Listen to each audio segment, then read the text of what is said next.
A Mochi moment from Sadie, who writes, I'm not crying, you're crying. This is what I said during my first appointment with my physician at Mochi, because I didn't have to convince him I needed a GLP-1. He understood, and I felt supported, not judged. I came for the weight loss and stayed for the empathy. Thanks, Sadie. I'm Myra Ahmed, founder of Mochi Health. To find your Mochi moment, visit joinmochi.com. Sadie is a Mochi member compensated for her story.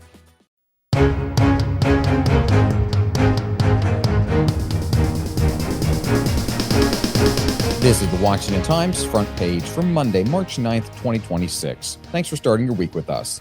I'm George Gerbo. Iran has named a new supreme leader despite President Trump saying U.S. approval is needed and vowing that he personally will be involved with the post-war government in Tehran. Jon Stewart and Jeff Murdoch report Iran's 88-seat Assembly of Experts named Mojtaba Khamenei, a son of killed Ayatollah Ali Khamenei, as its new supreme leader. The younger Khamenei, who had been considered a possible successor, has not been seen or heard from publicly since the war started. Iranian state TV read a statement from the Assembly, a group of clerics that selects the supreme leader, saying it was a strong vote for the 56-year-old Khamenei and urging the nation to unite behind him. Speculation is also growing about a targeted introduction of U.S. troops or special operations forces to the battlefield. Senior military analysts are suggesting that the U.S. could seize oil production hubs or whatever remains of Iran's uranium enrichment facilities. President Trump campaigned on a vow that the U.S. would no longer serve as the world's policeman, entangled in unaffordable forever wars. Yet since the year began, he's dispatched U.S. forces to Venezuela to capture the country's leader, carried out a military operation in Ecuador to combat narco-terrorists, and launched a joint attack with Israel on Iran. In each of the operations, Trump has offered two distinct rationales: a moral responsibility to uphold freedom of democracy around the world, or removing bad actors from power. In the same vein, Trump has framed international narcotics traffickers not as domestic criminals, but as invading armies whose activities pose direct threats to the United States.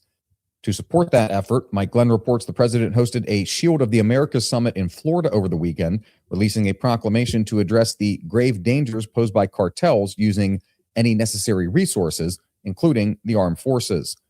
The guest list included the leaders of a dozen countries who are thought to be aligned with his agenda, but officials from Mexico, Colombia, and Brazil were notably absent. Congress is struggling to reach a consensus on legislation to protect children in the digital age, but at least one bill stands a chance of becoming law this year. Lindsay McPherson reports the Senate passed a bill last week to expand the Children and Teens Online Privacy and Protection Act, a 1998 law that restricts the online collection, use, and disclosure of personal information of children younger than 13. The new update extends the law's restrictions to teens ages 13 to 16 unless they provide consent for internet companies to collect their data. The bill passed by unanimous consent in the Senate. The House has made progress in bipartisan negotiations on its own version, leaving hope that the measure can pass, even as the lower chamber remains deadlocked over other children's safety bills. And finally, a group of civil rights groups wants an accounting of government restrictions that were imposed during the COVID-19 pandemic to try to control the virus. Stephen Dinan reports they've launched a call for Congress to officially repudiate government overreach. They say it's not an attempt to assign blame, but to reassert constitutional boundaries that have slipped. The groups behind the effort include the Brownstone Institute, Health Freedom Defense Fund, and the Independent Medical Alliance. Find all today's front page stories at WashingtonTimes.com/front page or on the Washington Times app, and find us wherever you get your podcasts.